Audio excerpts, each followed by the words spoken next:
all know that home prices are rising as well as interest rates.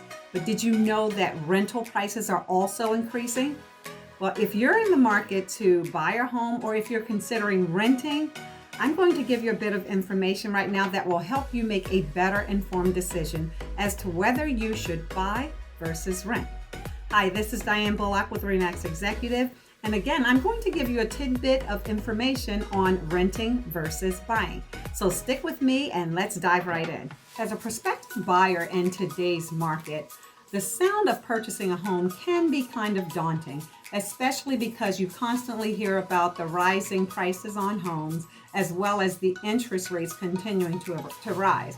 This can especially be scary when you know that you've been saving for a long time to buy your home of your dreams or your first starter home, and then you hear about the prices being outrageous, and it's just kind of scary to think about what next steps you should take regarding buying, or if it would be a safer decision for you to continue to rent. Well, fear not, because a lack of information is what keeps you straddling the fence. When you have all of the information that's necessary for you to make a better informed decision, it'll make that choice seem a lot easier for you. Now, as I mentioned, rental prices as well as home prices for purchases are skyrocketing. Okay, the interest rates are increasing as well. Now, you can either choose to buy your own home, or you can choose to contribute to your landlord's purchase by helping him to pay off his mortgage. The decision is yours, but whichever way you choose, make it a good informed decision by having a little bit of information or a lot of information to back up your decision, okay? So the big differences with renting versus buying are really your financial situation and the timing in the market. So if you can't afford to purchase a home at this time and maintain that home with all of the expenses involved in home ownership, then think about staying where you are for a while and just continuing to rent. The decision to rent can be either short-term or it could be long-term. But when you think about long-term renting, think about this. There is a home shortage or lack of inventory, such as the market that we're in right now. Your rental prices are going to be high. That's because with a limited inventory, you have more demand than the supply can handle. Okay, this is the same for if there is a housing shortage at the time that you consider renting or buying, then the price for that house is going to be a lot higher, whether you buy or whether you rent. It's going to be a lot higher if you rent due to the fact that investors are also looking for properties at this time, as well as just residential buyers. So when the investors buy a home, they're looking for it as just that, an investment property. So what they're going to look for is a tenant who is qualified enough to pay that rental price, because that rental price is going to in turn pay for that investor's mortgage payment. However, they add on an additional fee to what their normal mortgage payment would be because they have to make a profit from that. It means that they're looking for a return on their investment. So for example, if an investor has a rental property, a property that they're renting out, and they are charging you, let's say $1,500 a month, but their regular mortgage payment for that property is about $1,400 a month, then they're charging you the $1,400, which is their monthly mortgage payment for that property, but they're tagging on that additional $200 because they need additional monies because they have to maintain the property. They want to make sure they're making enough to cover what they've paid for it, but enough to give them a return on that, meaning to something additional to give them a profit. So again, like I said, if you're paying $1,400 a month, and that's what the investor's mortgage payment is, and they tag on an additional $200, your monthly rental payment will be $1,600. Now, let's say, for example, you go to buy that same property, okay? The market value is the same, but instead of you renting that property at $1,600 a month, you get qualified to buy that property, and your mortgage payment is only $1,400 a month, okay, with all fees included. Well, it's still cheaper at that time because you're not paying that additional $200 above what that monthly mortgage payment is for the investor that he's charging you to get his profit and for him to be able to maintain that property, okay? So in that sense, it would seem more feasible to buy than to rent because your monthly cost is going to be a lot lower, okay? Let's look at that in a different way. Say you're an investor, okay, and you're looking for a property, but you want to purchase that property knowing that your intention is to rent it out to a tenant. The investor buys the property and has it financed by a bank just like a regular buyer would do. They have the property financed and they will rehab the property if it needs rehabbing, or they'll just kind of clean it up, spruce it up a little bit, and put it back on the market to rent. Now, when they get their monthly mortgage payment for that property that they intend to rent, let's say if their monthly mortgage payment is $1,400 a month. They will rent that property above that $1,400 a month because they're not buying it just to have you pay off their mortgage. They're buying it to have you pay off the mortgage plus allow them a profit on the investment they're putting into that house, okay? So they're going to charge you the $1,400 a month in the mortgage payment plus an additional $200 a month. Now the $200 a month will cover, their costs for maintenance and repairs or things like that. But they also have insurance for those things, or, they have contractors to do all that stuff for them. But that's besides the point. The point is that they're financing it at a certain rate, but they're charging additional on top of that rate, which they can do for market conditions. If that's what the going rental rate is in the market, then they can charge that. But if their mortgage is $1,300 and they charge you $1,600 above, they charge you the additional $300 a month, making it $1,600. That's because they're trying to get a return on their investment. So over the long haul, they buy the investment properties, they rent them out, the tenants pay their rent to the investor, but the investor is paying his monthly mortgage payments from the rents that the tenants are paying, okay? And that's how they make money. Now, as far as being a renter, if that's what you need to do, then that's what you should do. Because like I said, your financial status as well as the timing should dictate whether you should stay in a rental status or whether you should move forwards towards buying. Some of the benefits of renting include the ability that you have to stay somewhere for a period of time, and then at the end of your lease term, you could just end your lease and you could move on. You have the flexibility of moving on, whether you rent for a year at a time, whether you rent for 2 to 3 years at a time. At the end of that lease period, you're free to move on and, you're out of contract so that you can move on to another place. Let's say if you had to relocate for a job or whatever the case may be, you have the flexibility of being able to do that because your lease has ended and you can move on. The other benefit is that you can stay in your property and rent the property without having to pay the taxes on that property because that's left for that landlord to do. You are also not responsible for any major upkeep or major maintenance that may need to be done on that property. The owner is responsible for doing that. Now, in your lease, they usually say that you are responsible for minor upkeep of the property inside and as well as outside, and they will specify what that entails, but you are not responsible for the cost of major repairs to that home because you're renting it, you're not buying it. Another benefit of renting is that if you are not in a position to buy, and let's say you're a student who has just graduated college and you've got your good job and you want to stay there for a few years before you decide to move on and buy. Renting will allow you time to be established in your career, to build up a rental reference as long as you keep your rent paid on time. It allows you to save some money as well. Let's say if your goal is to buy a house within 5 years, as long as you have a good solid plan for what you need to do to be able to purchase within that 5-year period, Staying in a place to rent should be able to allow you to get accommodated to what it's like to be on your own, to have your own living expenses, to pay for them, and then to form a good budget to help you reach your goal, whether that is home ownership in the next 5 years or beyond. If this is your first time renting, this is your opportunity to begin to build up credit for yourself.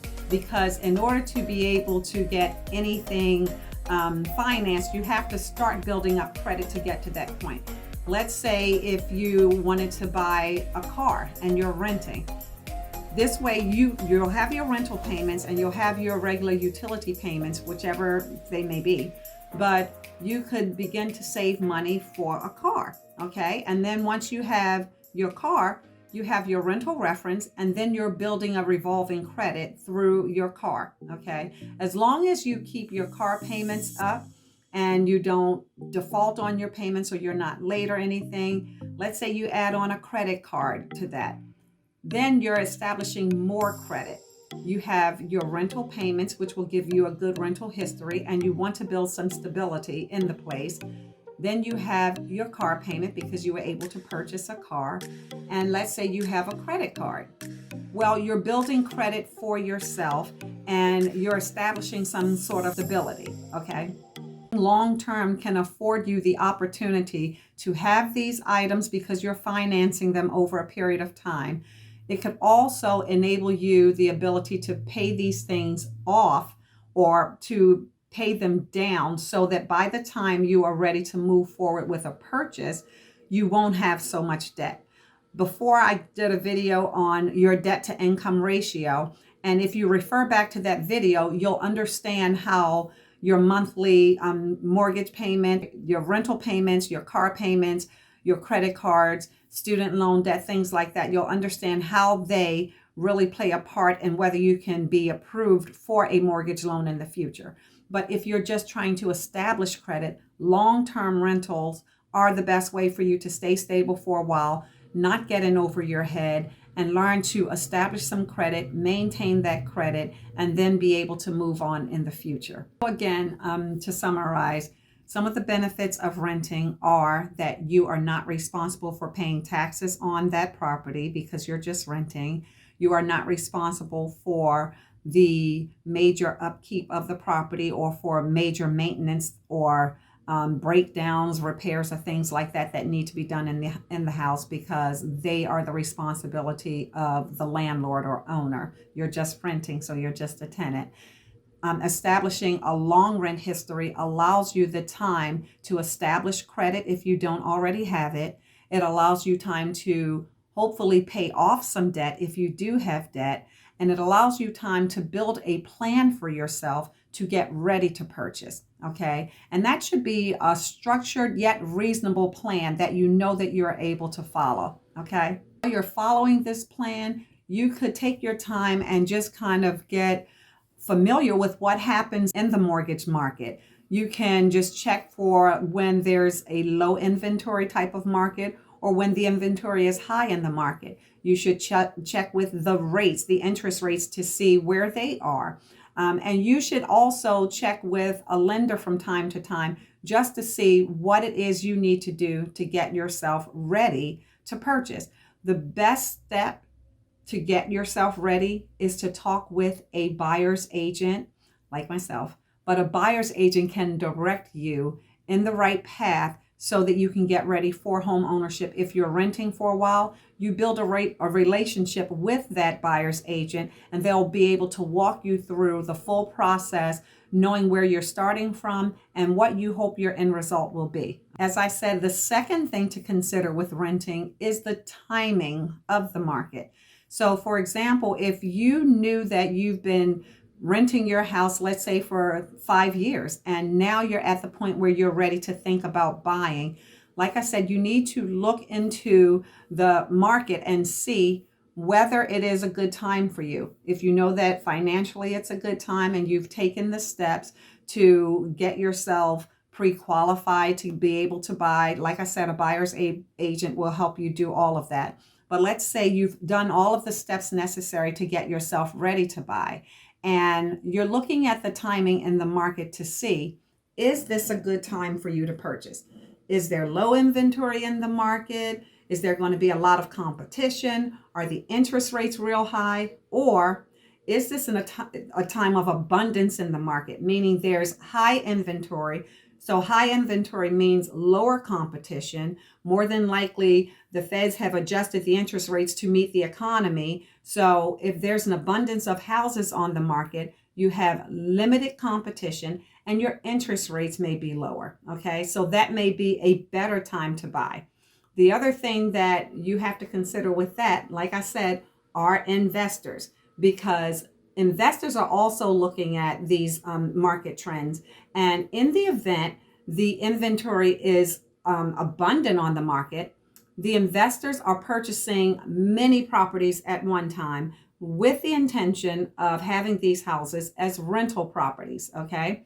In the event the market is the inventory is low in the market and investors still buy properties, they are also buying those properties with the intention of renting, but they are going to make those rental prices in line with the current market and in line to help them meet their mortgage payments with additional to give them a return, meaning additional monies over what their normal mortgage payments would be, so that they could realize a profit on that property. Just in summarizing that, when we are in an inventory situation where there's high inventory, the investors will buy a bulk of the properties and regular residential buyers will be buying the properties as well. So when the market is plentiful and you have everybody buying these houses, the inventory gets reduced, okay?